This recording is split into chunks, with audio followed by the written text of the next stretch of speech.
Hey, I'm Corduroy Brown, and this is my near-death experience. COVID was a really weird time for a lot of people. I remember when I first found out about COVID, I was actually working at a TV station and I'm a touring musician as well. And you kind of don't think that, anything's going to happen sometimes. You see stuff on the news and you wonder, even as someone who worked in the news, you're like, is it getting over sensationalized? And it was kind of weird to see it all. COVID was such a weird time in life in general. And I don't know, I mean, maybe there's never been anything like that before, but it's weird that we got to live through such a weird historical event, I guess. And I remember just being on the road and being out and about, and everyone kind of started to cancel the shows, and you're like, okay, come on, it's going to be over with for in a little while. It's not really that big of a deal, but COVID, as we know, continued to get worse and worse and worse, and you kind of watched it start getting pretty close. And being here in West Virginia, I feel like West Virginia is kind of like not stuck in the past a little bit, but it seems like we're kind of the last to kind of get caught up to things. So it seemed like it kind of hit West Virginia last, and it could just be because there's so many mountains and hills and everyone's kind of spread apart anyway. But I remember hearing about COVID, and everyone on the news is freaking out about it. And I'm thinking, well, man, how bad could this really be? Is it going to affect anything? And then again, as you know, everything started getting closed down, and you got to see everything just kind of stop in place for a while. And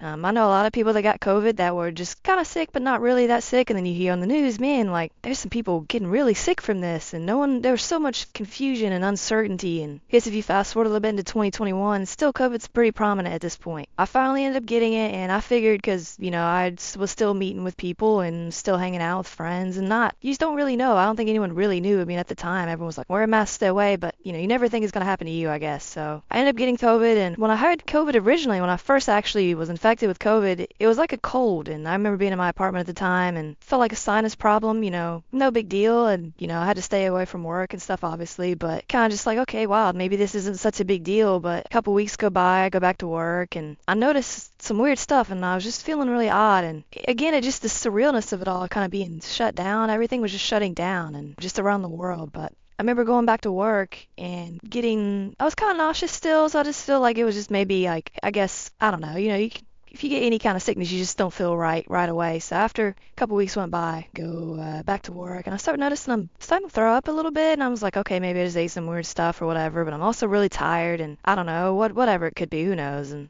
not really thinking much of it. And I noticed that my lymph node in my neck, on the left side of my neck, started becoming pretty big, and I was like, okay, that's not good, but whatever, maybe I'll just get some antibiotics. Maybe I just got a sinus infection, who knows, man. Pretty nonchalant at the time. Another day goes by, I noticed my lymph node is relatively large, larger than a golf ball, and I'm thinking, okay, I probably should go to the doctor. And so I do, and, reluctantly take yourself to the urgent care because you don't want to pay for the doctor visit, as some people do. And I was thinking, man, they're just going to get me in and out of here. No problem, they'll give me antibiotics and whatever. So everything was so high strung at that point that anytime you go to the doctor, everyone was like kind of really concerned about anything at this point because no one really knew what was going on, truly. But I ended up going to the urgent care, and they're like, hey, can we just do some blood work on you? I just want to see because, that's a rather large lymph node and whatnot. So they do blood work, and they said, hey, we really actually think you should go to the ER. And I was like, but just my lymph node being swollen? They're like, well, your white blood cell count's like through the roof, your heart rate's elevated, you said you've been throwing up. We're not sure, but you should probably go. And I literally said, no, I don't want to go to the ER. I mean, I don't want to pay for that, first of all, which is kind of another whole story of, man, why is being sick so expensive? And they make me sign a thing. They make me sign a disclosure saying, hey, I refused medical care by going to the ER so that they could cover their rear end. So another day goes by. This is like a Saturday, and I mean, I haven't eaten, since Thursday. So a few days I've been puking a lot, and my lymph node's still huge, and I'm just puking and just not feeling great. And I go to the ER, and they say, well, Mr. Brown, you need to just calm down a little bit. You're really anxious. And I said, I don't think that's it.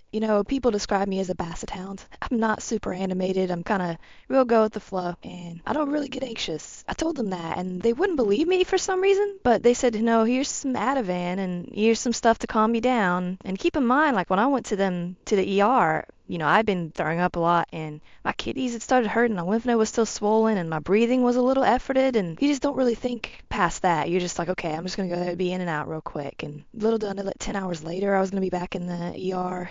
I hadn't slept that whole next night. As soon as the Ativan and the rest of the medicine they gave me wore off, my kidneys started to become extremely painful, and miserable pain. and hard to explain that.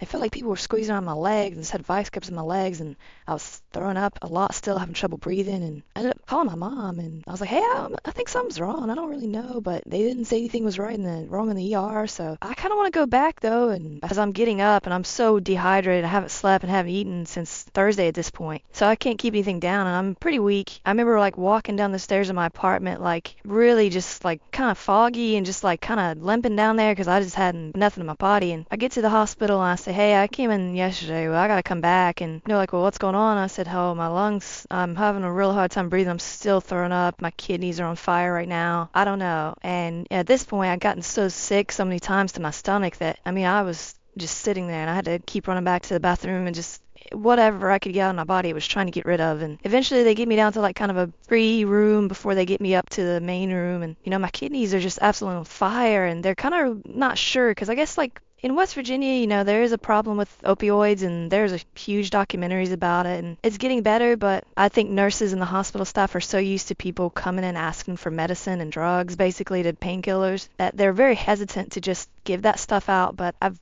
never been addicted to drugs or never been interested in that at all. But the amount of pain that was in my kidneys was just immense, and I couldn't get them to believe me because they thought he's just in here from pain medicine. He came back yesterday and he was here the day before and whatever. But at this point, you know, they're not really sure. I'm not in an official room yet, but my mom ended up coming there. I have a incredible relationship with my parents, so you'll hear me referencing them a lot. But she was there, and she was trying to figure out what's going on too, and she asked them, like, hey, what's going on? And no one knew at the time. So she, I guess, had overheard one of the nurses out in the hallway, because you know, I had been laying in a hospital bed by myself, like trying to yell for help because I was in that much pain, and so many nurses had came by, and I was getting kind of scared at this point because of the amount of pain. And Mom had said she'd heard one of the nurses say, hey, like, can someone please go help that guy? He's not in here for drugs. Like, I went to school with him. Please help him. So then people actually came to the room. A little bit more time goes by. They get me to a room, and we're probably sitting on Sunday and into Monday. Still haven't really slept. I haven't been able to eat anything, and my breathing at this point is approaching zero, and my kidneys are still there. And there's so many doctors in and out of this room trying to figure out what's going on, because what I didn't know is I was going through multiple organ failure, and my heart, my lungs, and my kidneys were all failing. And keep in mind, COVID happened 3 weeks ago at this point. I'm back to work, everything's fine, but multiple organs were failing, and they didn't really understand why yet. I remember texting my friend who I used to work at the TV station with. I used to be one of the directors for the morning show, and I texted him, and I was like, hey man, watching your show, what's going on? And he's like, why are you up so early? I was like, well, I'm in the hospital, hopefully I'm out of here. And they bring in like a little CPAP mask for me, and I guess I dozed off a couple times finally, and the nurse, when I woke back up, was like, okay, hey, I'm glad to see you finally got some rest. And I noticed how incoherent I was becoming. It was hard to just kind of gather thoughts, and I felt like I was in this loop of just like, you ever wake up from a dream, like a falling dream, and you that initial shock of just that panic, and my lungs just couldn't get air. It felt like I was breathing like through a straw, but there was no air happening at all. I could not quite catch full breath. So they're bringing in CPAP masks, and they try to, get some air in my lungs and stuff. And I noticed the tempo steps up a little bit, and the doctors and stuff, and a little bit more time goes by, and they say, hey, Mr. Brown, we actually need you to call like your family or loved ones or anyone like that. We have to put you on a ventilator, and you need to make those calls now, and we're also going to send in a chaplain before that. And that's a jarring statement to hear because, at the time I was 31 and never really had any health issues, but they're talking about sending in someone to get my soul right with God or whoever, and that's when the bomb kind of dropped. And I remember making that call to my parents and my friend and was like, hey, I guess I'm supposed to call you guys. I'm getting put on a vent, and I don't know what's happening at that point. But that's when it really, really amped up. And I'm sure people who are watching this have seen those doctor shows where like all the doctors are rushing in and hooking up stuff, and all these things are happening super fast. And everything's 1,000 miles per hour. Apparently I'm actively dying. That's scary to hear as well. And I remember when they're rushing me down to put me on a vent, there were 3 nurses on both sides of me. And the nurse closest to me on my left side, she didn't have any urgency about her. She had just kept looking at me like, oh man, he's not going to make this. Like, she was the only one that gave up on me. And I wish I knew who that was, because I want to just say, man, please, I made this. Like, you had already given up on me. And I wish I could just see that nurse. And not to say anything mean, but she had given up on me already. And, I got a chance to talk to a couple of those nurses later in life. And a couple years later, even, they came to the ceremony for music and everything I was a part of. And I asked her why I kept blacking out and why I couldn't grasp anything. I just no longer was in my body, didn't feel like. And she said, yes, you you were actively in the stage of dying. That's why everything went to black and then it would come back, but you had no control over it. You were actively dying, and we were trying to figure that out. And here's where it gets even crazier, I guess. And, I feel like maybe there are people that could possibly have way cooler stories than mine, but the sensations are so hard to capture, I feel like. But they made the decision to fly me to Ruby Memorial Hospital in Morgantown, West Virginia. And, I'm obviously on a vent at this point, and they had stopped taking kind of cardiovascular patients that were COVID related up at Ruby, but they had one room available somehow. And on top of that, the pilots had told my parents, like, if we're going to fly, like, you have to make a decision, like, immediately, because the weather is that bad up there. We need to go now, or we got to drive them somewhere. So they made the immediate call to say, hey, let's go to Morgantown right now. And the only reason I'm still alive is because they sent me somewhere else, because no one at the time knew what was going on. And I guess, Morgantown at Ruby, they kind of had sort of an experience with it, but not really. COVID, was such a crazy time. But that's when I died. That's when I was no longer a part of the earth. It's such an odd thing to say that so nonchalantly now, and I've told the story quite a bit, but that's when I was gone. And a lot of this near-death experiences I've heard to kind of talk about this like irradiating white light, and that's the first thing that I remember, is that as far as I could see, there were infinitely white space. There was just infinite white space around me. I couldn't touch the ground. I wasn't on anything solid, and I couldn't really do much other than acknowledge it. It's like my consciousness was sort of there, but like all I could do was just acknowledge. I couldn't interact. And when I say infinite, I truly mean there was infinite white space everywhere, and I wasn't touching the ground. And this is where it gets tricky to explain it, because even though there was nothing around me, the amount of peace, there's not another word other than just comfort and perfection, and it's so hard to even explain it, but the amount of bliss that was in that completely infinite white space of nothing was unlike anything I've ever felt on the earth. I don't really want to go back yet, but it kind of makes me wonder, like, if you're religious, I mean, I don't know what I believe sometimes, but I believe in a creator, but was I like in purgatory, or was I like on the outer edge of heaven? Or I don't feel like I was going the wrong way. It wasn't hot and scary down there, but it was wild just to be there, and I could acknowledge it, but I couldn't interact with it, but it felt amazing. It felt so, just again, blissful is the best word, and I've never experienced anything like that on the earth. That feeling of just pure peace, and everything was amazing and perfect. And against the hard white contrast of just that infinite white was this kind of black ball of energy, like the size of a basketball maybe. I don't know how else to explain that other than a ball of energy, I guess. But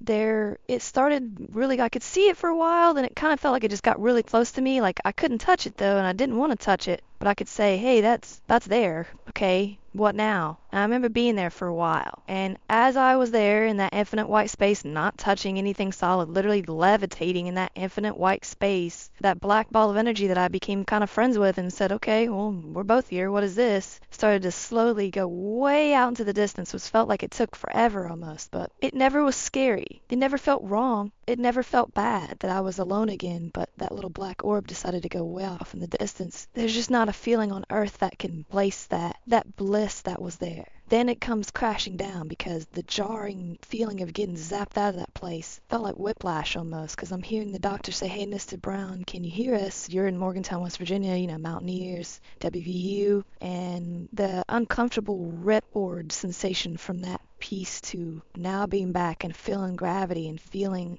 everything and all these things just interacting with me, and humans and voices and lights and sounds. It was awful to come back to, but I was in Morgantown, West Virginia, where they had life flighted me, and they had put me on this machine called ECMO. And from what I understand, you're not really supposed to survive ECMO. It's generally the last ditch effort of what they give people, but you realistically, they generally use ECMO to keep your body around long enough so that your loved ones could say goodbye. But it's Thursday at this point, so I fast forwarded from Tuesday to Thursday with no recollection other than that white infinite space. So I don't know how long I was actually dead or whatever that was. 2 days it went by in that perfect bliss, and then I'm jarred back to the earth. And there's videos of me interacting with the nurses where they were trying to barely wean me off the life support machine, because what they do with the ECMO machine, they take the blood out of your body through your femoral arteries, and basically I had these 2 giant red tubes in my hips, and I see that, and I'm hooked up to every machine possible. I can't move my neck really because there's another port there. There's 3 or 4 IVs, and alarms going off like crazy, and just beeping, and people constantly talking, and it's just me. And again, that ripcord weird sensation of like, oh my gosh, it was like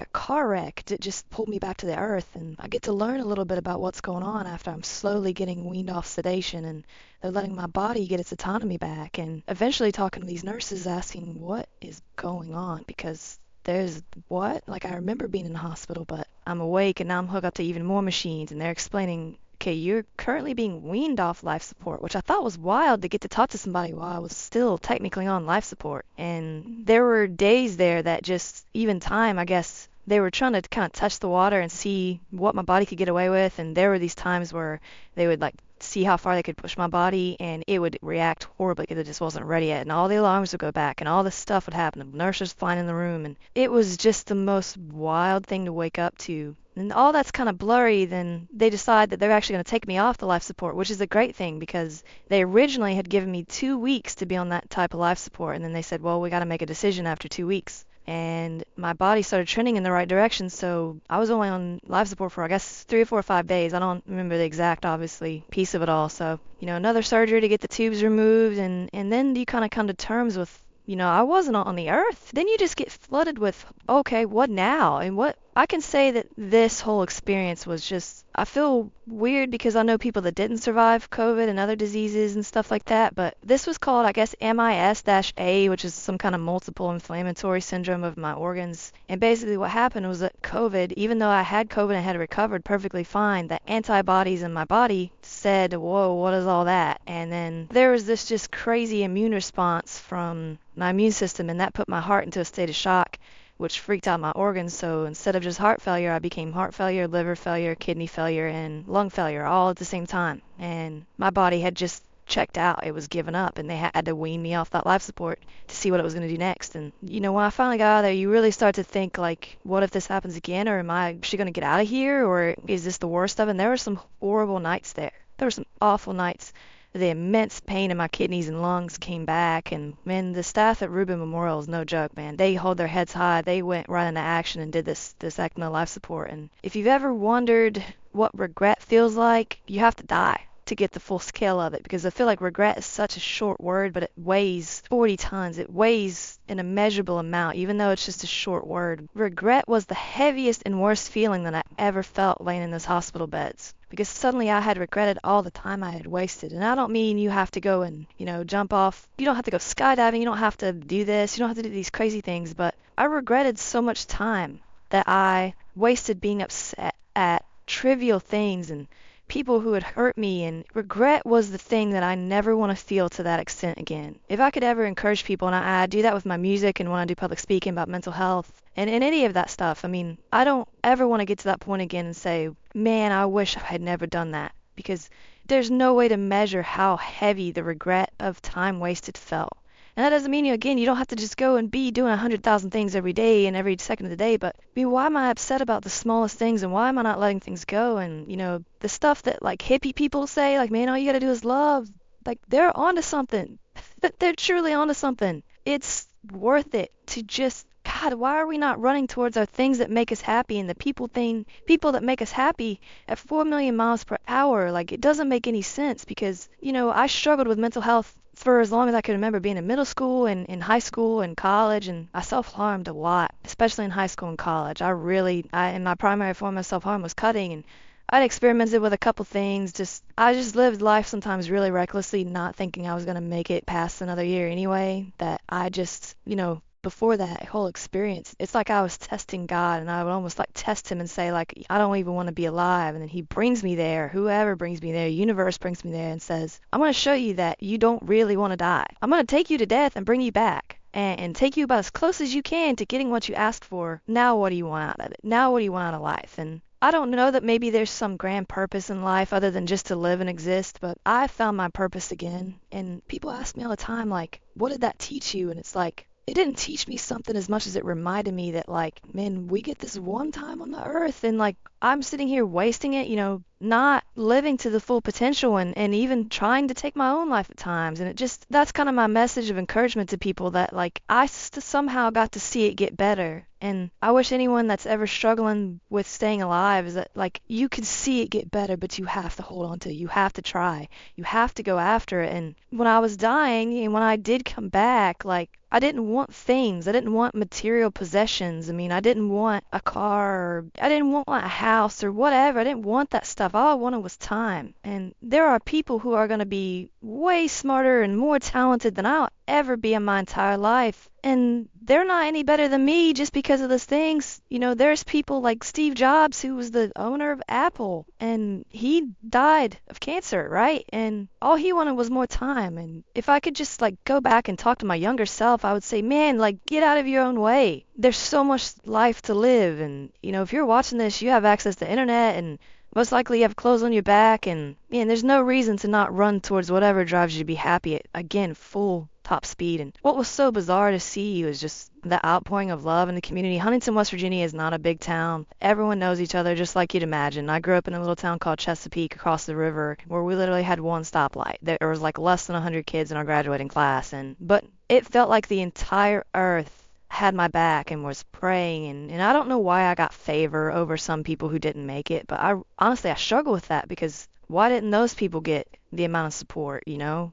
Why didn't those people make it? Why didn't those people have that many people praying for them? And on top of that, what was even more bizarre is like my best friend Josh had set up a GoFundMe that when I woke up and could make sense of stuff, it had like $30,000 in it where people were just donating. People had made t-shirts and there was like benefit concerts and there was all kinds of stuff that was just going on that people just had my back. And we released the first album as Corduroy Brown as me. You know, my first album was called Let Me Know because my entire life people had shown up for me in that way. And when you say the phrase let me know, it really means like, man, I'm yielding everything I am to make sure you're okay. And I've had that my entire life and I don't know why. I don't think I deserve it. I don't know. It's just a bizarre. There's so many emotions that just come from dying and coming back. And I just wish people would know that like we get this one time or twice technically in my case, but you get at least one time to do what you love. And get out of your own way. Quit being afraid because regret is going to haunt you when you're dying. I experienced that in full force, the regret of not doing everything I could. And I don't know. I've just found so much peace in knowing that when I do die again, you know, I can go to another peaceful place. I take this opportunity to just say, man, you know, it's all going to happen. No one's going to live forever. But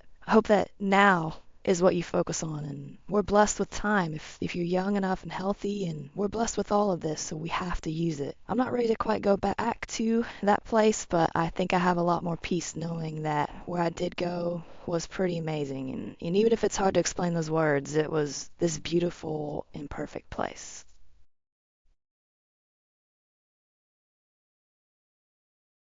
Keep me all forward when the losing eyes, staring lost up at the skyline.